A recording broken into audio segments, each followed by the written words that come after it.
Bienvenidos a este episodio de Amique, en el que vamos a profundizar en todas y cada una de las partes de la misa para que las podamos vivir mejor.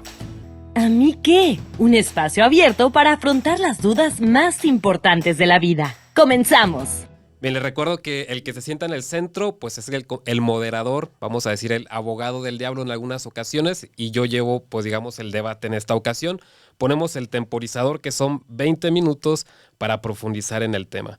Y bueno, padres, pues les pregunto primero, ¿en cuántas partes se divide la misa? No a grandes rasgos, ¿cuáles son las dos partes de la misa? Pues dos grandes partes. Está la liturgia de la palabra, que es todo el principio hasta incluso la oración de los fieles cuando hay. La segunda parte, la liturgia eucarística, a partir de ahí hasta el final, que es recibimos el pan de la palabra en el primero, recibimos el pan de la Eucaristía en la segunda parte. 10 de 10. Es correcto. Y hablando, todas y cada una. Todas y cada una de las partes. El bullying está bueno aquí, como pueden ver. Pero yo ahorita un poco pensando, pues cuando Jesús hizo la primera misa, no sé, estuvieron presentes las dos partes, ciertamente consagró su cuerpo y su sangre, pero ¿hubo liturgia de la palabra? Claro que sí. Claro que sí. ¿Por qué? Porque en la Pascua judía, ya al principio y también durante el desarrollo de la cena, se leían ciertos textos, sobre todo de los salmos, lo cual pues es la palabra de Dios también, ¿no? Lo iban rezando, lo iban leyendo, iban reflexionando, incluso hasta daban algunas palabras, ¿no? También se habla en la liturgia de Maús, ¿no? Cuando el Señor se le aparece resucitado. En la primera parte les explica las Escrituras, ¿no? Y después ellos lo invitan a quedarse a cenar y después parte con ellos el pan, ¿no? Entonces están esas dos partes también en ese pasaje del Evangelio. Eso me ayuda porque a veces me parece que la misa está todo inventado por la iglesia, ¿no? Pero saber que ya desde el tiempo de Jesús y que la última cena y el camino de Maús, pues ciertamente son dos misas y sabemos ver así esos pasajes del Evangelio. Incluso algunos autores como Scott Hahn dicen que el libro del Apocalipsis es una liturgia, es una misa. Ahí va haciendo el estudio en ese libro de la Cena del Cordero, si quieren conseguirlo es muy bueno, la Cena del Cordero, y ahí va haciendo el parangón, va haciendo la similitud entre la misa y el libro del Apocalipsis. Sí, muy, muy buen libro, recomendado, ese hay que buscarlo, La Cena del Cordero, de Scott Hahn. Vamos a entrar a la primera gran parte de la misa, que es la liturgia de la palabra. Empieza con los ritos introductorios, que son el saludo, el Señor ten piedad, gloria, todo esto. ¿Qué pueden decirme sobre los ritos introductorios para que los vivamos mejor? ¿Cómo los podemos aprovechar mejor? Bueno, lo primero es darte cuenta de que estás en una iglesia y que estás en una comunidad. Yo creo que eso es muy importante, de que veas a tus hermanos que están ahí y que no es indiferente que tú te quedes en tu casa, sino que cuando vas a la Eucaristía, cuando vas a misa, los que están ahí necesitan verte ahí, ¿no? Necesitan formar iglesia, y que tú estés ahí significa mucho, tanto para los padres al verte, pero también a tus hermanos. Entonces, darte cuenta que estás en una iglesia, que estás todos juntos y que vamos todos juntos a adorar a Dios, ¿no? Es como prepararte primero, dándote cuenta de dónde estás. Yo diría incluso antes, o sea, cómo te vas preparando para llegar al templo, para llegar a la misa, qué es lo que vas haciendo, si vas simplemente pues distrayéndote y como si fueras ya típico, ¿no? Para ya cumplir y ya fui a misa, ¿no? Como me quito un peso de encima. ¿Cómo te preparas para ese encuentro? También a veces por eso la misa no nos sabe, ¿no? Porque no nos preparamos. Desde que sales de tu casa, incluso hasta cómo vas vestido, o sea, Sí. es bien importante, porque a veces lo damos como cualquier otra cosa, ¿no? Me llama mucho la atención en algunos países, por ejemplo, en Estados Unidos me ha tocado, en algunas iglesias van hasta de traje, ¿no? No digo que hay que ir de traje, pero sí tenemos que ir de una manera pues, más o menos formal, respetuosa, porque vas a encontrarte con Dios, ¿no? A mí me ha tocado gente con playeras de la América, ¿no? O sea, eso no puede ser. No puede ser. Y ya los del Necaxa son los que están haciendo penitencia. Eso los pongo en primera fila. Esos son los que distribuyen la comunión, ¿no? Y yo creo que ahora que mencionan, ¿no? Los ritos iniciales, pues debería haber un punto previo, que es la preparación en casa. Incluso cuando si vas en coche o si vas caminando, pues el tipo de música, si pones música, no, pues no vayas escuchando reggaetón o no sé qué, sino algo que te vaya preparando, ¿no? Para llegar bien a la misa. Pueden ir escuchando el podcast de las homilías de Amique, ¿no? Aquí en este mismo canal están las homilías de cada domingo que las publicamos el sábado o el viernes anterior, ¿no? El viernes, 2 días antes. 2 días antes para que lo puedan subir. Y luego, cuando entras a la iglesia también, muchas iglesias, ahorita por el COVID a lo mejor ya no hay, pero metes la mano en el agua bendita, en la piel del agua bendita y te persinas, ¿no? Eso es también un signo. Llegas y haces una genuflexión, estás siendo consciente frente a quién estás. No llegas a sentarte en las bancas y a platicar, ¿y a dónde vamos a ir a comer? Oye, y después, ¿a qué hora es el cine? Oye, sino llega y ponte en espíritu de oración, prepara tu corazón, recíbelo, y entonces sí ya el Padre entra, ¿no? Normalmente entra de atrás, sobre todo los domingos o las fiestas más solemnes, entra de atrás y se dirige hacia el altar. Entonces ya nos estamos dirigiendo juntos con Él hacia el altar, ¿no? Y esa primera parte, que es la antífona de entrada, que es una parte de la liturgia también, que es una parte de la palabra que nos introduce, que es del marco, pero también es en el nombre del Padre y del Hijo y del Espíritu Santo, ya no estamos poniendo presencia directamente de Dios, ¿no? Sí, y hago también, yo creo, un énfasis en la oración colecta, que muchas veces pues no le prestamos mucha atención, o incluso el padre cuando la dice no le pone mucha atención. ¿Cuál es la oración colecta? La oración colecta es después del Señor ten piedad y el gloria, esa pequeña oración que el padre dice, oremos, porque ahí estás pidiendo exactamente las gracias específicas para esta misa, ¿no? Y las lecturas muchas veces, sobre todo los domingos, van a ir encaminadas a esa gracia que estás pidiendo. Señor, danos la caridad, Señor, danos la paciencia, Señor, danos. Entonces, esa oración te marca mucho la pauta para el resto de la misa, saber qué estamos pidiendo, ¿no? Poner mucha atención ahí. Incluso pueden bajar una app como el iBreviary, o hay otras apps donde vienen las misas y trae las oraciones de la misa de ese día. Si al llegar a la iglesia llegas unos 5 minutos antes y lees esa oración, es preciosa, normalmente pide cosas bien bonitas, ¿no? Entonces, hoy en esta ocasión, por ejemplo, este domingo hablaba de pedir el verdadero afecto espiritual a los demás, ¿no? Ese afecto, esa caridad, esa entrega, ¿no? Entonces, te da mensajes también. Porque la lectura era el himno del amor, ¿no? La segunda lectura, entonces estás hablando de eso, dame el apreciar el afecto a los demás, ¿no? Todo va muy conectado, por eso hay que poner mucha atención. ¿Qué es esto del Señor ten piedad? ¿Por qué se dice el Señor ten piedad? Y por mi culpa, como que se me hace muy, muy pío, ¿no? Muy falso el darse golpes de pecho. ¿Por qué hacemos eso? Pero muy necesario darse cuenta de que en toda relación se necesita pedir perdón, ¿no? En toda relación humana y en esta relación divina que tenemos con Dios, pues también necesitamos pedir perdón por todo aquello que hemos fallado. Y es justo eso, ¿no? Darnos cuenta de que estamos en una relación con Dios y como en toda buena relación, tiene que haber perdón y tenemos que pedir perdón. Sí, dice, Señor, ten piedad. Pues de verdad es que Dios tiene que tener piedad de nuestra debilidad, ¿no?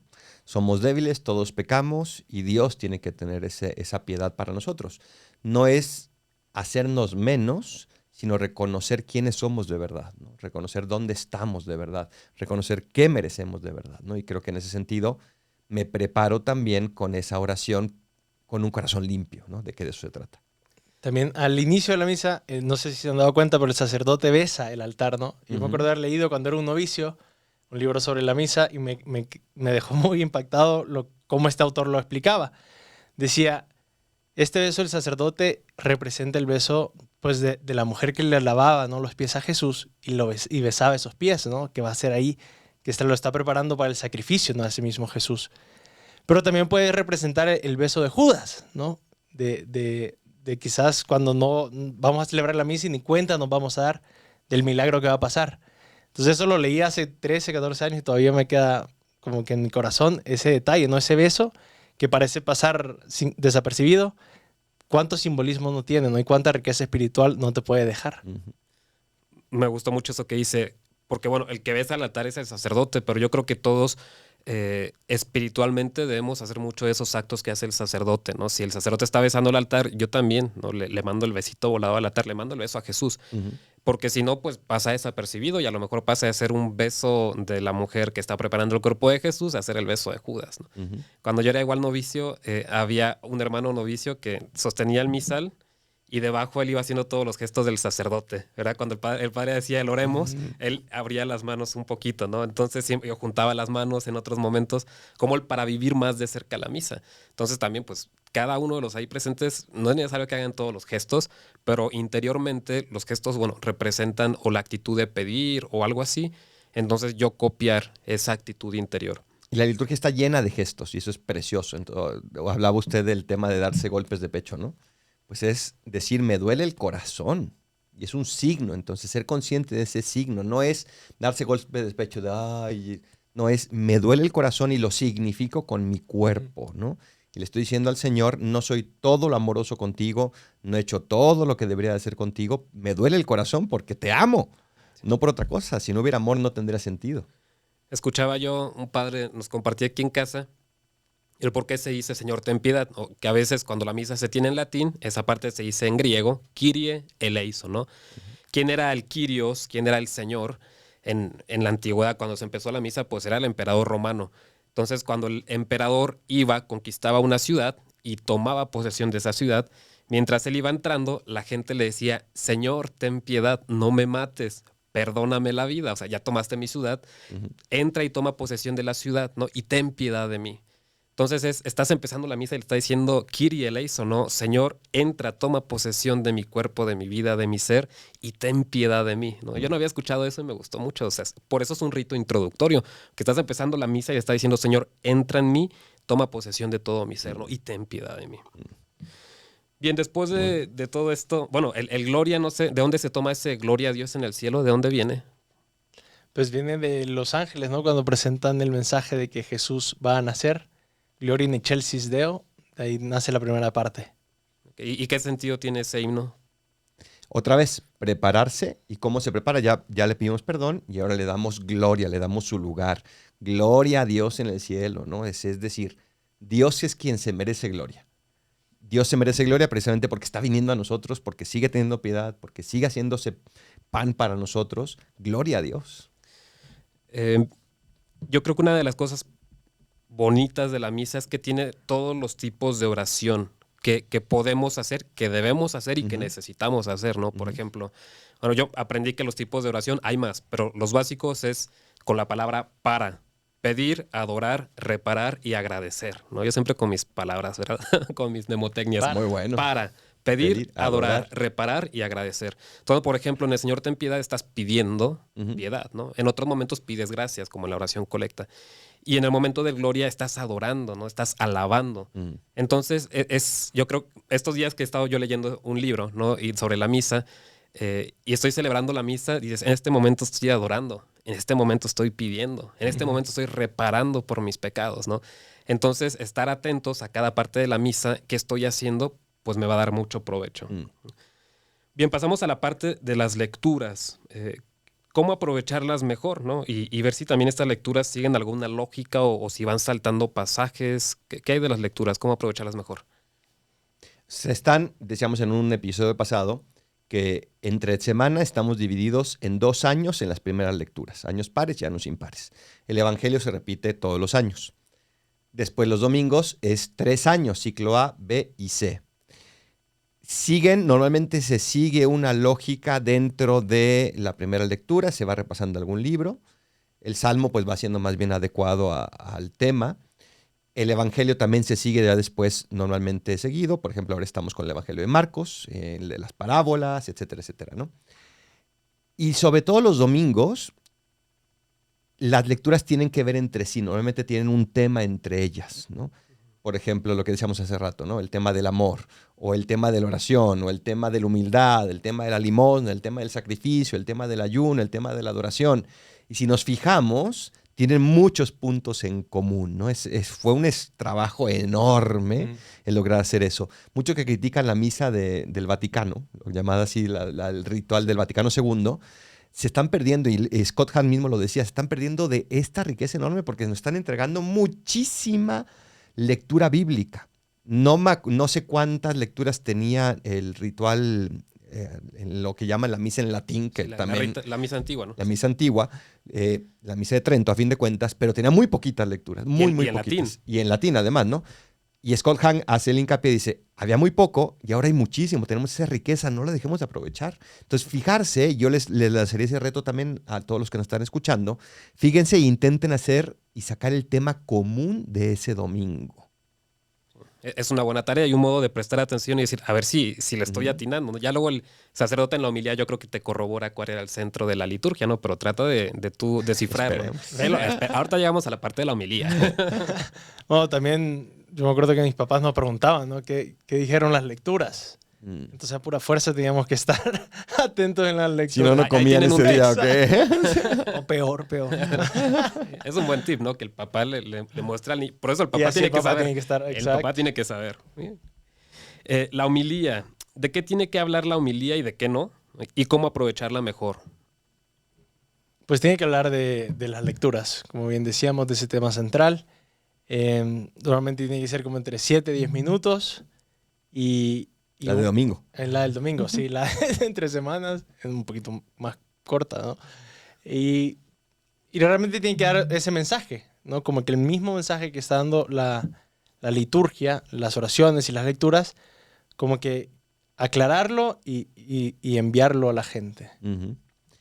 Hace poco vi un video del Papa, en un Angelus del Papa Francisco, y pues él ya ven que es directote, ¿no? Y decía, es que dejemos las homilías que no tienen trascendencia, donde no se habla de nada, donde se habla por demasiado tiempo. Hagamos homilías que cambien la vida de la gente, que hablen de temas que puedan aplicar, etcétera, etcétera. Yo creo que, no estoy seguro de la fecha de eso, pero imagino que fue cuando publicó el Evangelii Gaudium, ¿no? Que habla también de ese tema, ¿no? De la predicación que transforma. Entonces yo creo que la homilía tiene que ir dirigida a cómo conozco a Dios, por supuesto, pero cómo me transforma ese conocimiento de Dios. Entonces esta palabra de Dios que yo escucho y que muchas veces no entiendo, ¿cómo transforma mi vida? ¿Y qué es lo que tengo que hacer para que esa palabra se haga carne en mi vida? ¿Qué pasa si, bueno, más bien, muchas personas, vamos a decirlo, se quejan de la homilía de su sacerdote, de su párroco o de X padre? ¿Qué pueden hacer esas personas que se quejan del padre? ¿Que una solución es simplemente buscar otra parroquia o buscar una misa en línea? ¿O podrían hacer algo por su párroco? ¿Qué podrían hacer por su párroco? Una misa en línea, no, a menos que no puedas ir a misa presencial. O sea, la misa en línea es solamente para aquellos que no pueden ir a misa presencial. Lo que yo le recomendaría es, en primer lugar, no lo critiques con otras personas, porque eso no soluciona ningún problema. Ay, ya viste, es que este padre que siempre no sé qué, ¿no? A todos nos han criticado y todos hemos criticado, ¿no? No lo critiques porque no ganas nada. ¿Qué te sugiero? Ve y díselo cara a cara, con muchísima caridad, con muchísimo amor. Padre, yo agradezco todo el esfuerzo que pone, pero ojalá pudiera hacer las homilías de otra manera. No sé, decirlo y me dirán ahorita, ¿cómo cree, padre? Yo agradecería muchísimo que me lo dijeran, ¿no? De verdad, porque se trata de hacer más fructífero mi ministerio. Entonces yo les animaría a que tengan la valentía de poder afrontar esto. Sí, y no sé, o sea, como consejo igual yo pienso, no sé, regalarle algún librito de homilías o no sé, algo así también. Muy caritativa. Qué alma tan caritativa, ¿no? Pero, o sea, buscar eso, ¿no? Que no, como dice, hay que decirle las cosas, pero también darle algún medio para mejorar, ¿no? Que no se sienta atacado, sino, padre, le queremos ayudar. Claro. Que al final de cuentas, pues todos nos podemos equivocar o podemos descuidar las homilías y necesitamos que en algún momento nos ayuden y nos digan. Fíjense, una cosa práctica que se puede hacer es mándale a lo mejor algún cuentito que te llegó, algún chiste que te llegó, algún video que te llegó y que pueda servir para colorear la homilía de ese día, para ilustrar la homilía de ese día. Las homilías de Amiqué. Las homilías de Amiqué, recuerden, las estamos subiendo los viernes, justo previo antes, ¿verdad? Oye, y si llegas después de la homilía, dicen que ya no vale la... Justo eso iba a preguntar, ¿La misa o qué? ¿hasta qué punto es válida la misa? Ya había escuchado que al Gloria es el momento así, la línea, que si deciden si es válida o no es válida. ¿Te vale o no te vale la misa? Efectivamente, Me te vale. vale. Efectivamente, te vale. Si llegaste al Gloria, te ¿A vale. mí qué? ¿Usted tiene una respuesta que viene de Roma? Que tienes que llegar desde el inicio. Sí, mi respuesta es, depende por qué llegas tarde. O sea, si llegas tarde porque estabas en la cama, así como que viendo hasta el final, no te levantabas, pues ya es una falta de detalle y de amor. Si llegas tarde porque efectivamente, no sé, tienes hijos chicos y justo iba saliendo y tuvieron que cambiar el pañal o está haciendo un relajo y se manchó y todo lo tuviste que cambiar, bueno, eso no pasa nada, me invento, ¿verdad? Si llegas hasta incluso a la comunión, me invento. Si hay una cosa que de verdad no te permitió llegar, pero tú pusiste toda tu voluntad. O sea, la pregunta es, ¿dónde está tu corazón? Eso es lo esencial. ¿Está tu corazón con Dios o no está con Dios? Es un punto de vista muy personal, ¿no? A mí se me decía de chico que sí, tenías que llegar antes del evangelio, ¿no? Sí. Pero ¿por qué llegas a esa hora? Porque si no, después nos acostumbramos, no, sí, voy a llegar justo, después ya me ahorro todos los ritos iniciales, ¿no? Pues no. Bien. De hecho, sí, creo que la línea que yo había escuchado también era el Evangelio. Tienes razón. Bien. credo. ¿Qué es el credo y por qué se dice el credo y por qué a veces no se dice? ¿Qué es el credo? Pues el credo es la manifestación de que como comunidad creemos, ¿no? De Dios. Se dice en los domingos y en los días de fiesta y es justo eso, renovar en lo que creemos como comunidad, todos juntos, ¿no? Pues, El credo es efectivamente una síntesis de la fe de la iglesia, por eso se llama credo, creo en qué creemos, que ha llevado literalmente años, siglos construir, ¿no? Y que se fue constituyendo, ¿no? De hecho hay diversos credos, ¿no? El más famoso es el que normalmente usamos, es el de Niceno-Constantinopolitano. Efectivamente. Se Que no salvó fue de un tener que segundo. pronunciarla. Que no podía y Dios es grande. Bien, pues bueno, estamos apenas en la primera mitad de la misa. Pues esperemos poder continuar en el siguiente episodio ya la parte de la liturgia de la palabra, de la liturgia eucarística. Qué bueno, padres, algo que nos quieran decir, una frase, algún pensamiento sobre la misa. Ve a misa diaria, no solo los domingos. sí, como el parejo, sí. No, ve a encontrarte con Dios y tus hermanos en el domingo. No solo de pan vive el hombre, sino de toda palabra que sale de la boca de Dios. Cristo Rey nuestro. Venga tu reino. Si te ha gustado este podcast, síguenos en amique.podcast y nos vemos en el próximo episodio.